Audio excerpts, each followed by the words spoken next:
Hello and welcome to MetalCast by MetalCoffeeShop. My name's Karen Edwards, and we are here today to talk about what's happening with the National Frame Builders Association.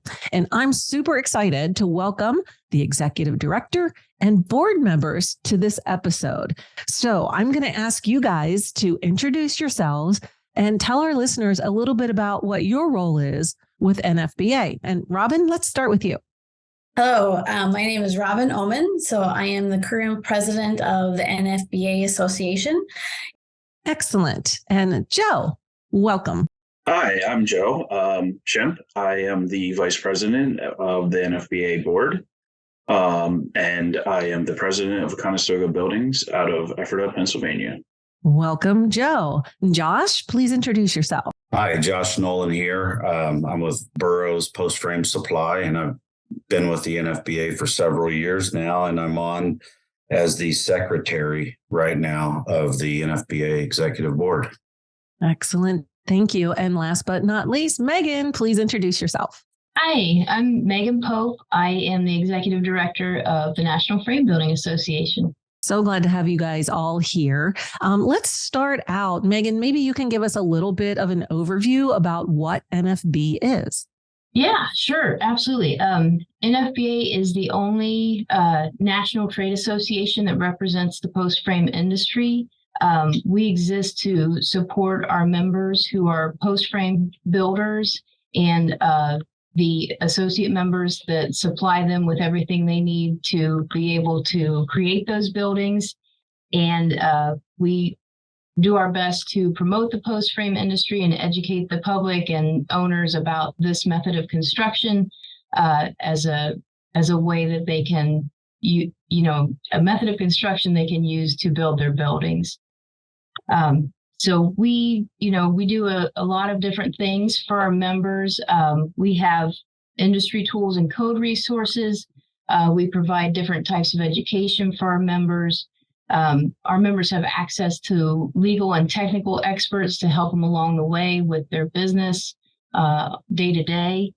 And we also keep our members updated about any kind of latest news or OSHA developments, things like that. So, yeah. Well, thank you. We love industry associations at MetalCoffeeShop and, know the value that they bring every day. And they really help members succeed and be successful. So I'd like to talk about, Robyn, you mentioned you're the current president. Can you talk about some of the accomplishments over the last year that you've been able to make happen at NFBA? Yeah, just to go off what Megan said, we have a lot of different committees and little focuses that we focus on, from safety to technical. So one of the things that we'll be really focusing on at the current Expo coming up in 2024 is women in post frame. So there's one thing that we really started working on. We want to build that part of the association. So we'll have a networking event for them and then also an education event. So really trying to expand the audience that we focus on for the NFBA and the Expo itself. So that's been a big initiative that we've been working on this last year.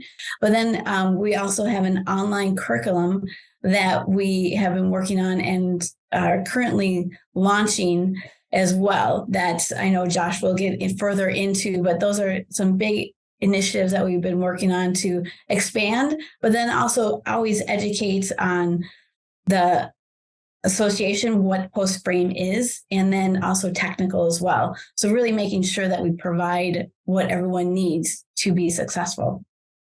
These are great initiatives. We're seeing a lot of different industries start groups for women and roll out more education and training programs because there's so many challenges that the construction industry overall faces.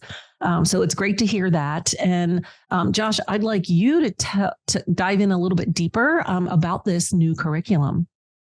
Yeah, you'd mentioned some of the workforce challenges in construction, and that it's constant in every field, every association related to construction. And it's, we all ask ourselves the same question: is how do we get more, qualified individuals interested in our line of work? And as the NFBA Association, dove into that, and we we talked like, what can we do to help make a difference in our industry? And, as we looked into trade schools and community colleges, it became real apparent to us that, although many of those have great construction programs, for carpentry and even metal buildings, but none of them really went into post-frame construction. So, we kind of made it our goal to say, hey, what can we do to make a difference? Because these kids are coming out of high school,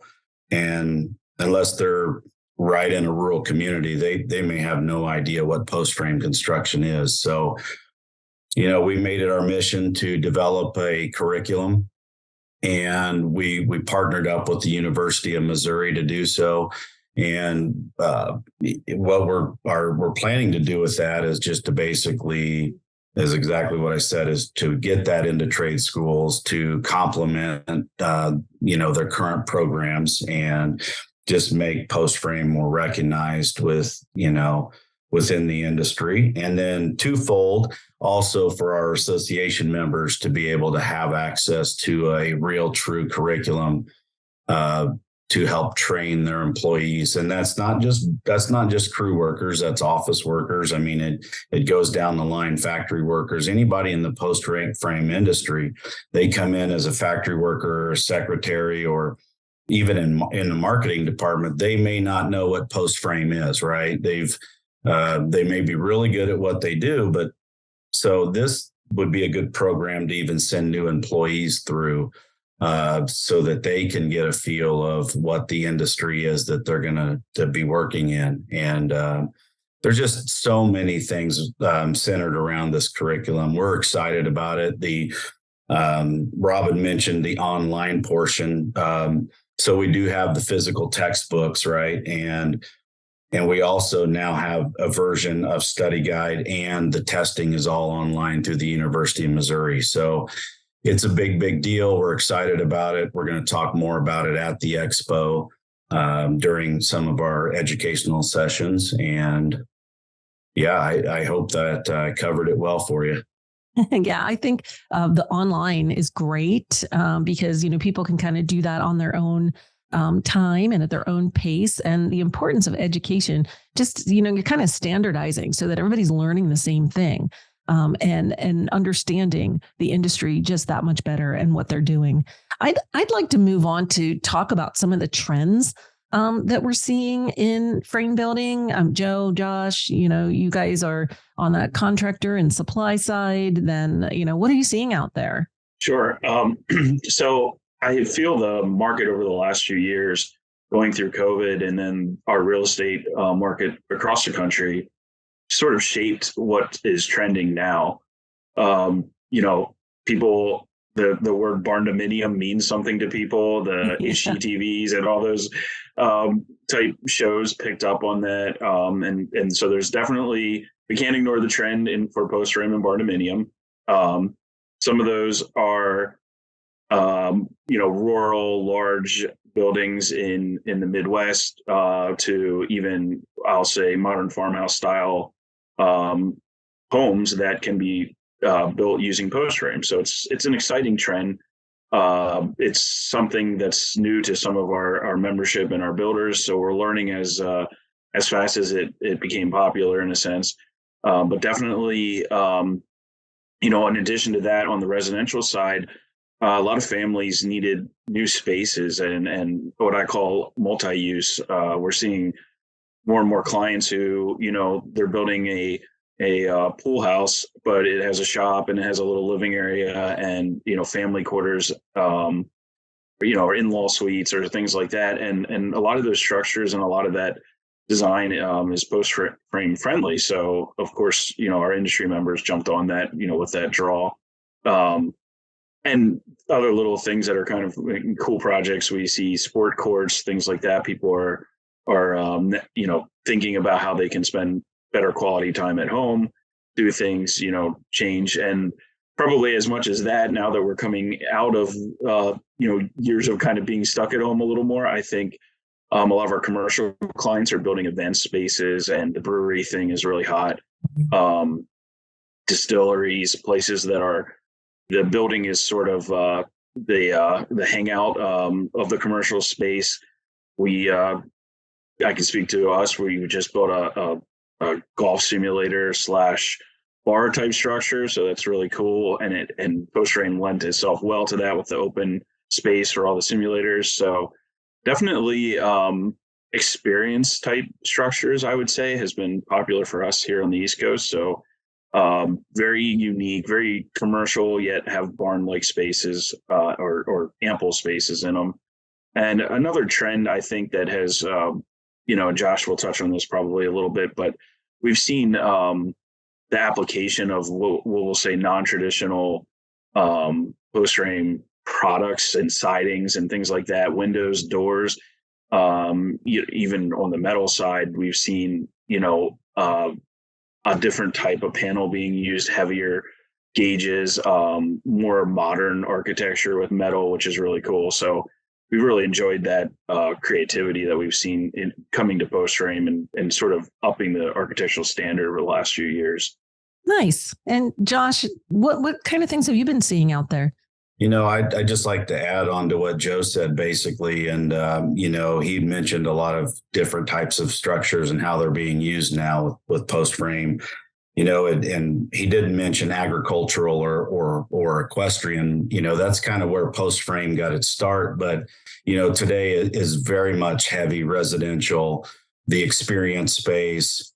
And we've moved into, we've done light commercial over the years, churches, grocery stores, convenience stores, things of that nature. So post frame is a unique way to build that lends itself to really all types of construction. So it's, I don't want to say limitless because we do have our limits as do a lot of things, but post frame is a really good choice for a lot of different applications. And to go on a little further about what Joe said about different types of windows and doors and sidings and things, and that is a big deal. It's important that people understand that just because you're in a subdivision outside of the city that, is full of $1 million homes, post frame does do well in there because we can match the siding of the house. We can match the roofing products. And that's what a lot of associations require in the suburban areas, the standing seam metal roof or the tile roof, the stucco siding or lap siding with stone wainscot. And we can do all that just fine. And in fact, we can many times do it. And it's more affordable than if you were to go an all steel route or a conventional route. So post frame is a good option for people. And so I'm happy to be a part of this association and, just have ourselves positioned in such a way to be successful. Well, it's really cool to see how things are, shifting from how they got started to people are finding these new uses for it. And I think this is a good lead into our next topic. How does somebody stay on top of the trends? Well, I think one of the best ways is by attending the NFBA annual conference. Megan, I am going to turn to you to tell us the dates and location and let us know just the overall about the conference. Absolutely. I'd love to. We have our 2024 Conference and Expo coming up March 6th through the 8th.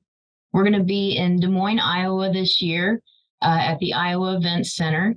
And we had a show in Des Moines in 2020. It was the first time NFBA ever went out to Des Moines for the annual expo. And so we weren't sure how it was going to turn out, but it ended up being a fantastic show, very well attended.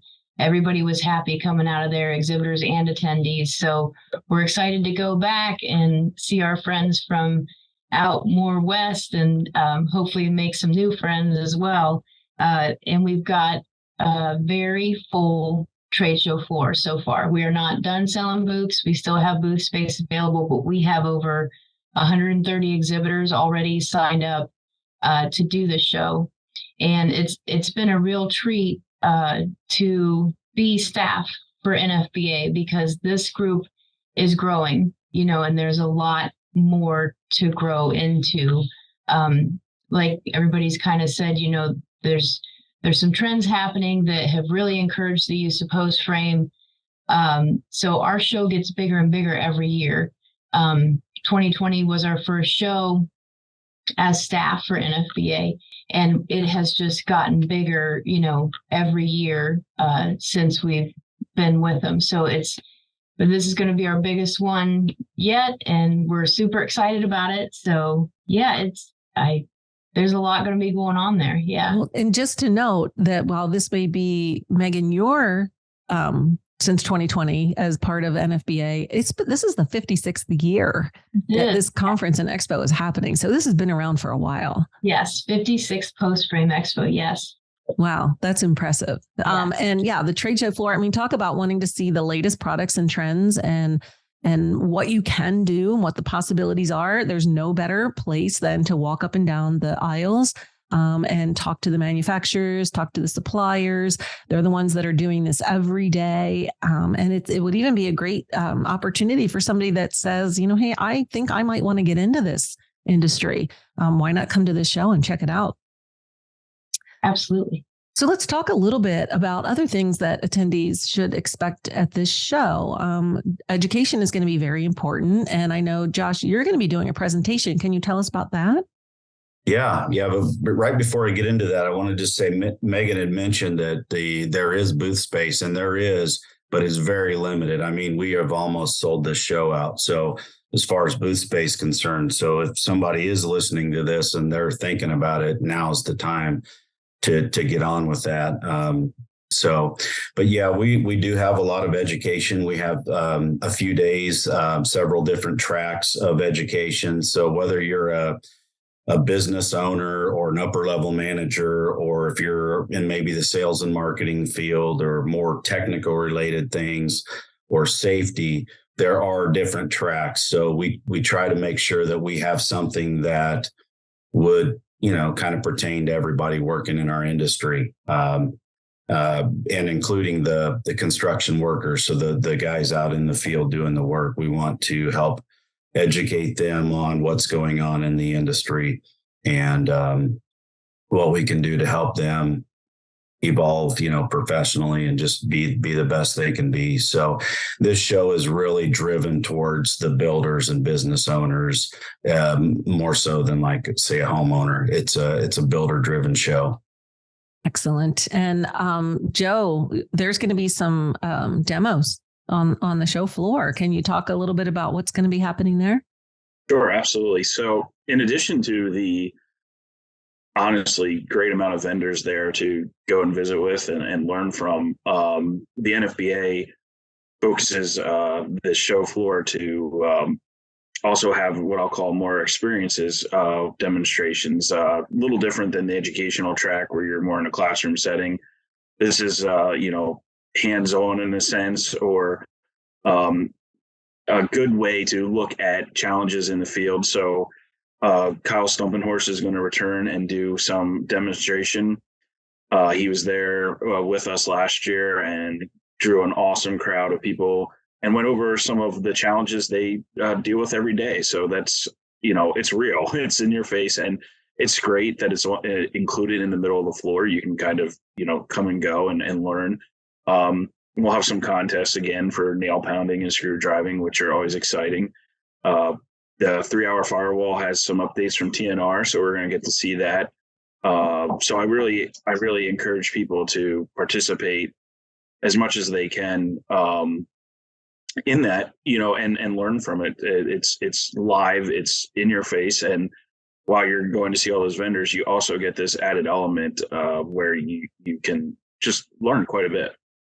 Yeah, there's nothing better than seeing it in person and experiencing that. So I love that you use the word experiences at the event. One of my favorite experiences whenever I attend trade show is the opportunity for the networking that happens.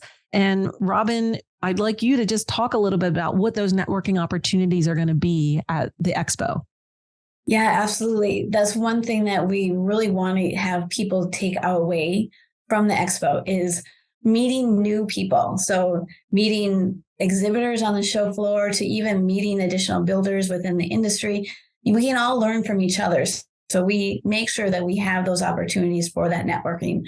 For example, we have a Plyco event the first night of the show that really brings everyone together. But then we also have other activities to make sure there's networking each day of the event, from the Expo with the Plyco, and then we have Christians in Construction event on the second day of the Expo, where really that group of individuals can get together. Then the Expo itself has a social. So we really want to make sure that there's a key opportunities each day of the event where people can meet each other, talk about their challenges, talk about even just learning from each other. As Joe mentioned, I mean, that's one thing, is that communication, making sure that we communicate and talk to each other, get to know each other, because you can find out that, hey, you might have a friend that can help you with your next project, or find that product that you've been looking for by talking to an exhibitor at one of these events. So really want to make sure that we keep those networking opportunities open and that they're inclusive to everyone. In addition to that, I mentioned earlier the women in post frame. So that's new, but it's not just women that we are focusing on. Yes, we want to highlight that that's a part of it, but anyone that works with women in post frame, it's really that networking, getting people aware of the industry and to communicate to each other. Excellent. Yeah. So you mentioned talking to exhibitors, and I'm just curious, as Josh said, there are some booth spaces available, but it's going to sell out and they're selling fast. Why is it important? Like, what's it like from an exhibitor perspective to be at this show? So for exhibitors, it's networking as well. So it's really an opportunity to show your product, to show your new product or product that you've had around that really works within the post frame industry. And this networking is getting to meet the builders, getting to meet the people that are walking around the show. It educates yourself as well on how that post frame works. And it's really learning. I mean, the excitement on the show floor with all the items, with the demos and the contests that happen. I mean, it's just exciting to be on the show floor and talking to people and how they work within the post frame industry. So it's really networking and an ability to show your product and how it can fit within this market. Thank you, Robyn. Now, from a builder's perspective, Joe, what's your take on that perspective of the show, being a builder?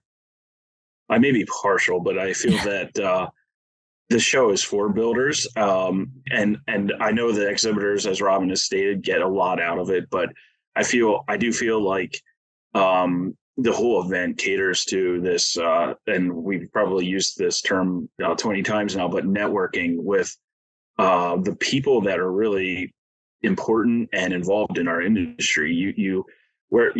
Where else do you get the opportunity to see the majority of your vendors and product specialists in one place? So the ability to be at Expo as a builder, get an education on, honestly, normally it's common challenges we all are experiencing. And it could be general business or it could be post-frame specific, but we're all in the same boat in many cases. And this is a place where, as well as networking with all the vendors and exhibitors, you're getting the opportunity to meet builders just like you, maybe in a different geographical area or a little different expertise. But there's this awesome learning opportunity while you're there to improve.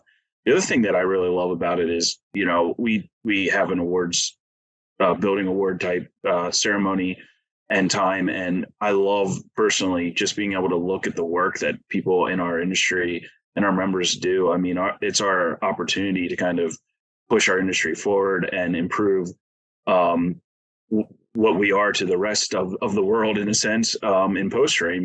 When I see an award given to a company that really went out of their way to do something special, I mean, that is exciting. It's exciting if your own company wins an award, but for me, it's just exciting as a builder to be at a show and really see the excellence done in our industry and see them, we'll say, showing off. It's cool, show off how your company did this. So I really, really enjoyed that part of it. Nice. And Josh, anything to add? These guys covered it pretty well, but, I do agree that it's so awesome as a builder to go to that show. And I remember my very first time I ever went to an NFBA Expo as a builder. I just could not believe it. It was so awesome to get to see the products and get to meet the people behind it and the vendors and to meet other people that, grind every day the same way I did. And it was definitely a career changer for me, and it could be for others as well. And it's just it's the biggest thing we do every year, and there's a reason for that. So, hopefully people can keep up with that. We talked a little bit about the educational sessions earlier, and there will be a schedule. So if you're kind of wondering, if you're listening to this, kind of wondering, I wonder what's going to be there, rather than me go through it one by one, just keep an eye out for the magazine. If you don't currently receive that magazine in the mail, you can NFBA.org to view that magazine. It's called the National Frame Builders Magazine. It's our official association magazine. So it's going to talk a lot about the trade show here in the upcoming months, especially the January issue. So be sure to check that out for all the show information. Okay, so let's give a little tease, because one of the exciting parts of any conference is usually the keynote speaker. So I know that this year, Joe, I'm going to ask you to share information about the keynote and maybe why we picked you to talk about this. Sure. So most people are aware of Auntie Anne's Pretzels and have heard of that brand. They might be less aware of Ann Byler, who is from Lancaster County. I myself am from Lancaster County as well. And Ann grew up, in a different world here in Lancaster County, in the Amish world. And she took an idea and a really good pretzel and turned it into the Auntie Anne's that we all know. And honestly, from her upbringing, comparing that and overcoming the adversity it takes as a woman from that background and building a business as large as she did without formal training and education, she had to do it. She had to grind, and it's very respectful. She had a lot coming at her, and she worked through it. But she'll tell you, how important hard work was to achieve the success she did, but also that she wanted and built a culture that was trusting and respecting for her team. It wasn't at the expense of people. Her whole desire was to do what was right. And I think when you think of what it takes to grow a business, and especially to the level she did, and from her roots, she's just an amazing speaker. And I think everyone will leave that feeling inspired. If you got to be, from her story. So super excited to have her at our expo. Excellent. So now let's talk about, how can someone register to attend? What's that look like, Megan? Well, the good news is we have registration open on our website. We have online registration at nfba.org. You can also find a downloadable, printable version of the registration that you can fill out and send in to us. However, you can get it here, email, fax, mail, whatever. So just go to our website, nfba.org. Registration's up. We also have the Building of the Year program nominations open right now. So that's another thing. If you're at the website, like Joe was talking about the awards ceremony, if you can get some pictures of your best project from this year and submit those for our Building of the Year awards, please do that as well, so you can get recognized for your excellent work. But you can call us, hop on over to the website, and we will help you get registered. Excellent. Well, I just want to thank everyone for listening or watching this MetalCast, and encourage you to please visit nfba.org or visit the NFBA's directory on MetalCoffeeShop. And be sure to subscribe to MetalCast on your favorite podcast platform. Set your notifications so that you don't miss a single episode, and we'll be seeing you next time on MetalCast. Thank you all.